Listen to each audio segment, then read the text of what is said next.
My name is Anthony Campbell. I'm the editor of the Advertiser-Gleam newspaper in Guntersville.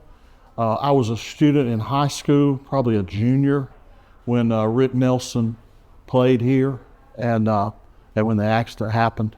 And of course, I remember all the surrounding publicity regarding the accident, and it was a big deal, Rick just being in Guntersville. I was a kid, so I didn't remember a lot prior to Rick coming from Guntersville.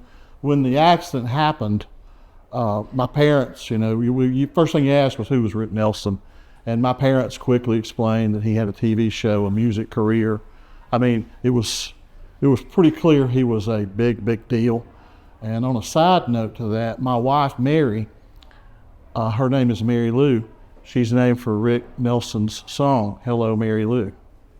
Well, I was an avid reader of the Advertiser-Gleam, even as a teenager, and I remember seeing the story he was coming, and the story that there were going to be some shows. I was, of course, too young to go to the show. And a side note, something to remember is Guntersville had only gone wet or began to serve legal alcohol 2 years earlier. So it was kind of a big deal that you got this big entertainer coming to a brand new night spot in Guntersville.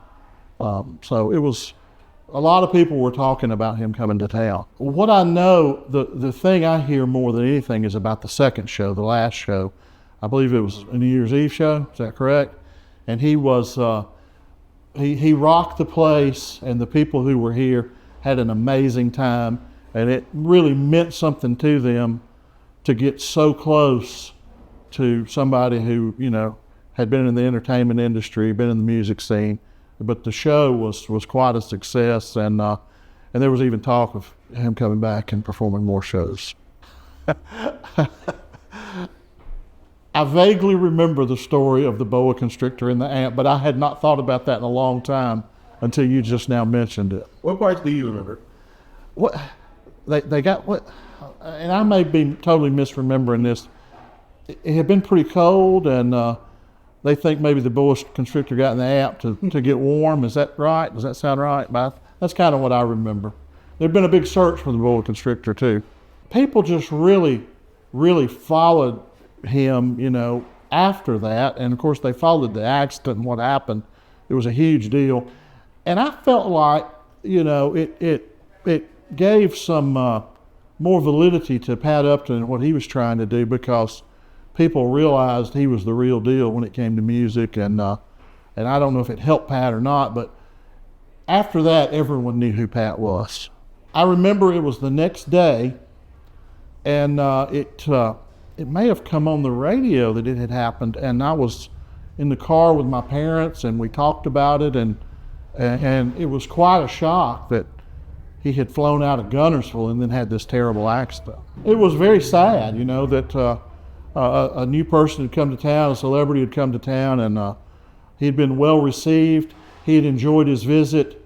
We felt like there were going to be more visits, and people felt a little bit like they'd been robbed of future interactions with Rick after that happened.